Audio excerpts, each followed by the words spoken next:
तो आपका अपने YouTube चैनल मानेश डिमांड पे स्वागत। हम लोग आरआरबी ग्रुप बी तथा एनटीपीसी के लिए सामान्य ज्ञान के महत्वपूर्ण प्रश्नों का रिवीजन करेंगे। तो दोस्तों, अगर आप हमारे चैनल पे पहली बार आए तो प्लीज़ आप इसको सब्सक्राइब कर लीजिए, जिससे हमारे आगे वीडियो को मिलते रहें। तो देखते हैं दोस्तों, पहला प्रश्न दोस्तों है, ऑर्निथोलॉजी विज्ञान के अंदर किसका अध्ययन किया जाता है।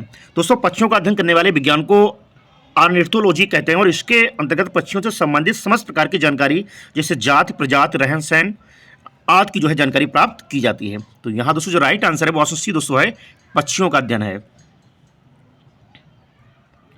अगला है, मायोपिया क्या होता है। दोस्तों, मायोपिया आंखों से संबंधित एक रोग है जिसे निकट दृष्टि दोष भी कहा जाता है। तो यहाँ दोस्तों जो हमारा राइट आंसर दोस्तों है वो ऑप्शन बी दोस्तों है, निकट दृष्टि दोष। नेक्स्ट है, इंडिया हाउस स्थित है।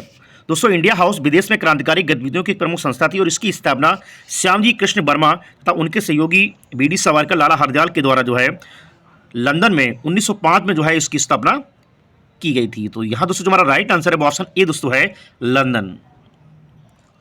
अगला है, जापान की संसद का क्या नाम है। दोस्तों, विश्व के सभी देशों की संसदों के अलग अलग नाम हैं। जैसे भारत की संसद लोकसभा एवं राज्यसभा, इसको संसद के नाम से जाना जाता है और जापान की संसद का नाम डाइट है। तो यहाँ दोस्तों जो हमारा राइट आंसर है वो ऑप्शन सी दोस्तों है, डाइट। जापान की संसद का नाम डाइट है। अगला, भारत में पहली रेलगाड़ी किस गवर्नर जनरल के कार्यकाल में चली थी। दोस्तों, भारत में पहली रेलगाड़ी 16 अप्रैल 1853 को मुंबई से थाने के बाद चली थी और उस समय जो गवर्नर जनरल थे वो थे लॉर्ड डलहौजी। लॉर्ड डलहौजी इनको डाक व्यवस्था, रेल व्यवस्था, संचार व्यवस्था का जनक माना जाता है। तो यहाँ दोस्तों जो हमारा राइट आंसर दोस्तों है वो ऑप्शन सी दोस्तों है, लॉर्ड डलहौजी के समय में भारत में पहली रेलगाड़ी 16 अप्रैल 1853 को मुंबई से थाने के मध्य चली थी। अगला है, सबसे ऊंची पर्वतमाला कौन सी है। दोस्तों, विश्व की सबसे ऊंची पर्वतमाला माउंट एवरेस्ट जो हिमालय में स्थित है और जिसकी ऊंचाई 8,848 मीटर है, किंतु वर्तमान में इसकी ऊंचाई में 2 मीटर की वृद्धि हो गई है। और माउंट एवरेस्ट के बाद भारत की जो सबसे ऊंची चोटी दोस्तों है वो है K2 गार्डविन ऑस्टिन, जो विश्व की दूसरी सबसे बड़ी चोटी है। तो यहाँ से जो हमारा राइट आंसर दोस्तों है वो ऑप्शन बी दोस्तों है, एवरेस्ट हिमालय। अगला है, किस मुगल बादशाह ने हिंदुओं पर लगने वाले जजिया कर को समाप्त कर दिया था। दोस्तों, मुगल बादशाह अकबर ने हिंदुओं पर लगने वाले जजिया कर को 1564 में समाप्त कर दिया था। तो दोस्तों यहाँ जो हमारा राइट आंसर दोस्तों है वो ऑप्शन ए दोस्तों है, अकबर ने। अगला है, थियोसॉफिकल सोसाइटी का प्रचार प्रसार भारत में किसने किया था। दोस्तों, थियोसॉफिकल सोसाइटी की स्थापना 1875 में न्यूयॉर्क में मैडम हेलेन व्लाडवास्की तथा कर्नल अलकाट के द्वारा की गई। तो भारत में इसका मुख्यालय 1882 में अड्यार यानी कि मद्रास में बनाया गया था और इसके प्रचार प्रसार की भूमिका आयरलैंड की महिला एनी बेसेंट ने निभाई थी। तो यहाँ दोस्तों हमारा राइट आंसर दोस्तों है वो ऑप्शन बी दोस्तों है, एनी बेसेंट के द्वारा। अगला है, भारतीय लघु उद्योग विकास बैंक यानी कि सिडबी का मुख्यालय कहाँ पर स्थित है। दोस्तों, सिडबी जिसका पूरा नाम है small industrial development bank of India, अर्थात भारतीय लघु उद्योग विकास बैंक, इसकी स्थापना 1990 में लखनऊ में की गई थी। तो यहाँ right answer option A, Lucknow. SIDBI का मुख्यालय लखनऊ में है। अगला है, भारत में अंतर्राष्ट्रीय महत्व का मुक्त व्यापार बंदरगाह कौन सा है। दोस्तों, भारत में वर्तमान में 13 बड़े बंदरगाह में अंतर्राष्ट्रीय महत्व का मुक्त व्यापारिक बंदरगाह गुजरात का कांडला है। तो यहाँ दोस्तों जो हमारा राइट आंसर दोस्तों है वो ऑप्शन सी दोस्तों है, कांडला, जो गुजरात में पड़ता है। अगला है, दूध की शुद्धता की माप किस यंत्र के द्वारा की जाती है। दोस्तों, दूध की शुद्धता मापने वाले यंत्र का नाम लैक्टोमीटर है। और बात करें दोस्तों बैरोमीटर की, दोस्तों तो बैरोमीटर जो है वायुमंडलीय दाब को मापता है, टैकोमीटर वायुयान की गति को मापता है और हाइग्रोमीटर जो है वायुमंडलीय आर्द्रता की माप करता है। तो यहाँ दोस्तों हमारा राइट आंसर है वो ऑप्शन ए दोस्तों, लैक्टोमीटर। दूध की शुद्धता लैक्टोमीटर के द्वारा मापी जाती है। अगला, कौन सा ग्रह सबसे चमकदार है।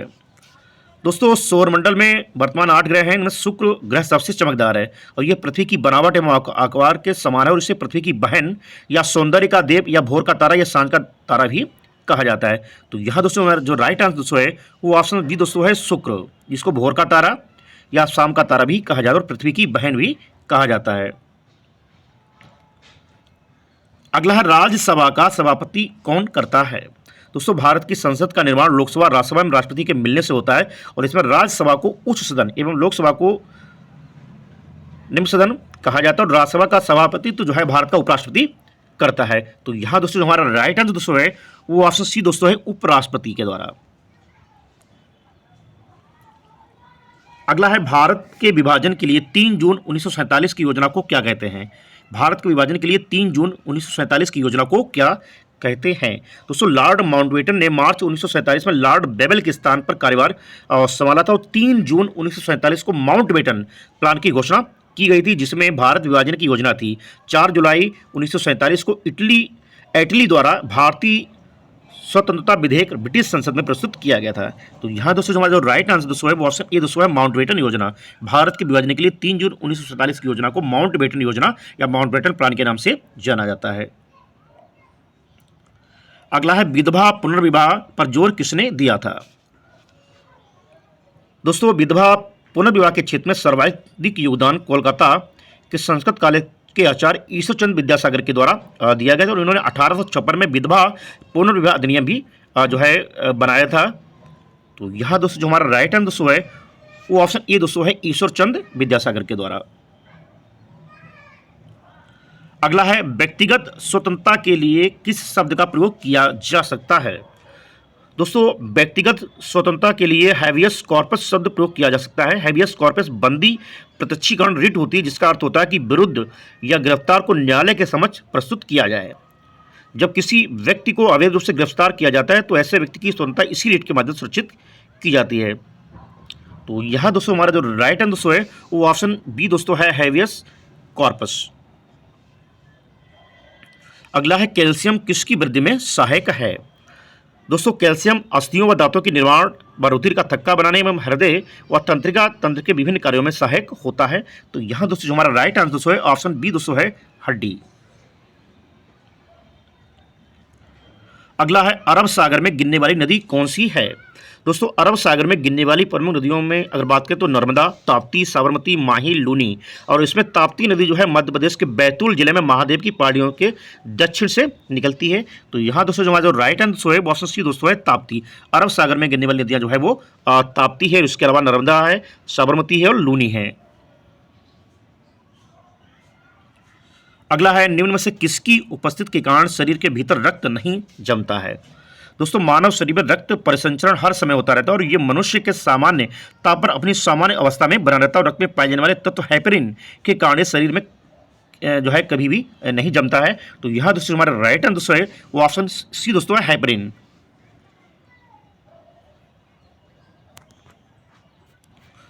और अगला दोस्तों है मोहम्मद बिन तुगलक की मृत्यु के बाद दिल्ली का सुल्तान कौन बना था। दोस्तों मोहम्मद बिन तुगलक के शासन का कार्यकाल 1325 लेकर 1351 तक रहा है और गयासुद्दीन तुगलक का उत्तराधिकारी पुत्र जोना खां था, जिसे इतिहास में मोहम्मद बिन तुगलक के नाम से जाना जाता है। और मोहम्मद तुगलक बहुत ही महत्वाकांक्षी था, ये संपूर्ण विश्व पर विजय पाना चाहता है। मोहम्मद बिन तुगलक की मृत्यु के बाद इसका चचेरा भाई फिरोज शाह तुगलक उलेमा और सरदारों की सहायता से गद्दी पर बैठा था और फिरोज शाह तुगलक ने अपने शासनकाल में राजस्व, सैन्य, प्रशासनिक, सांस्कृतिक एवं सामाजिक क्षेत्रों में अनेक महत्वपूर्ण कार्य किए। गरीब व अनाथ लोगों के लिए विशेष सुविधाएं जैसे दीवाने खैरात, दारुल सपा जो है इसी की देन थी। तो यहाँ दोस्तों हमारा राइट आंसर है वो ऑप्शन बी दोस्तों है, फिरोज शाह तुगलक।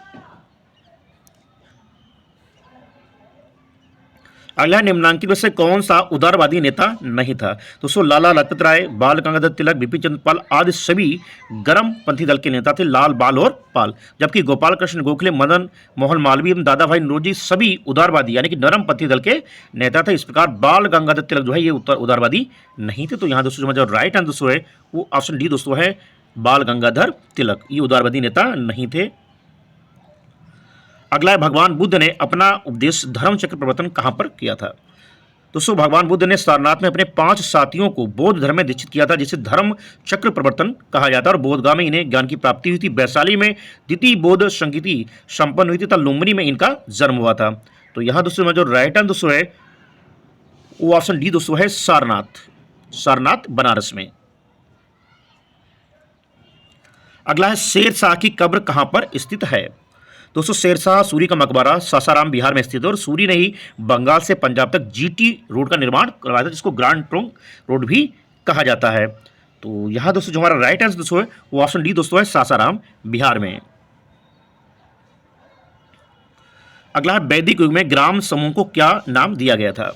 दोस्तों वैदिक काल में सबसे छोटी राजनीतिक इकाई कुल या परिवार थी और अनेक कुल मिलकर जो है ग्राम तथा अनेक ग्रामों के समूह को विश्व कहा जाता और विश्व का प्रधान विश्वपति कहलाता था। तो यहाँ दोस्तों राइट आंसर दोस्तों है ऑप्शन सी दोस्तों है विश्व। वैदिक युग में ग्राम समूह को जो है विश्व कहा जाता था। अगला है निम्नलिखित में से किसके शासनकाल के दौरान ह्वेन-सांग भारत की यात्रा पर आया था। दोस्तों ह्वेन-सांग जिसको युवान चांग भी कहा जाता है और ये जो है यात्रियों का तीर्थ यात्रियों का राजकुमार भी कहा जाता है। दोस्तों हर्षवर्धन के शासनकाल में चीनी यात्री ह्वेन-सांग भारत आया था और उसका यात्रा वृत्तांत दोस्तों जो है CU के नाम से जाना जाता है और ये दोस्तों जो है नालंदा में रहकर जो है इसने अध्ययन भी किया था। तो यहाँ दोस्तों जो हमारा राइट आंसर दोस्तों है वो ऑप्शन बी दोस्तों है हर्षवर्धन के समय में। अगला है 1905 में गोपाल कृष्ण गोखले द्वारा स्थापित प्रसिद्ध समाजसेवी संस्था का नाम क्या था। दोस्तों गोपाल कृष्ण गोखले के द्वारा दोस्तों जो संस्था स्थापित की गई थी उसका नाम था सर्वेंट सोसाइटी ऑफ इंडिया 1905 में लंदन में और ये गोपाल कृष्ण गोखले के द्वारा स्थापित की गई थी। तो यहाँ दोस्तों राइट आंसर है option D servant society of India. दोस्तों बात करें तत्वबोधिनी सभा की दोस्तों जो ये 1839 में दोस्तों आई थी और देवेंद्र नाथ ठाकुर के द्वारा। ब्रह्म समाज की दोस्तों बात करें तो 1828 में राजा राम मोहन राय के द्वारा आई थी। रामकृष्ण की दोस्तों बात करें तो रामकृष्ण मिशन की स्थापना दोस्तों है 1896-97 स्वामी विवेकानंद जी के द्वारा की गई थी। और लास्ट को दोस्तों है कांग्रेस की प्रथम महिला अध्यक्ष कौन थी। दोस्तों भारतीय राष्ट्रीय कांग्रेस की स्थापना 28 दिसंबर 1885 को मुंबई के गोकुलदास तेजपाल संस्कृत विद्यालय में थी और इसके जो दोस्तों जो पहले अध्यक्ष थे वो थे WC बनर्जी। यहाँ दोस्तों पूछा गया कांग्रेस की प्रथम महिला अध्यक्ष कौन थी। दोस्तों भारतीय राष्ट्रीय कांग्रेस की प्रथम महिला अध्यक्ष एनी बेसेंट थी जो 1917 के कानपुर अधिवेशन में जो है इन्होंने इसकी अध्यक्षता की थी। और भारतीय राष्ट्रीय कांग्रेस की प्रथम भारतीय महिला की दोस्तों अगर बात की जाए तो दोस्तों जो है ये सरोजिनी नायडू थी।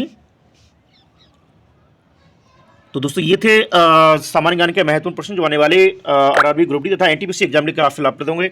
अगर दोस्तों आपको हमारा वीडियो अच्छा लगे प्लीज वीडियो को लाइक कीजिए, शेयर कीजिए, चैनल को सब्सक्राइब कीजिए। मिलते हैं दोस्तों नेक्स्ट वीडियो में। Thank you.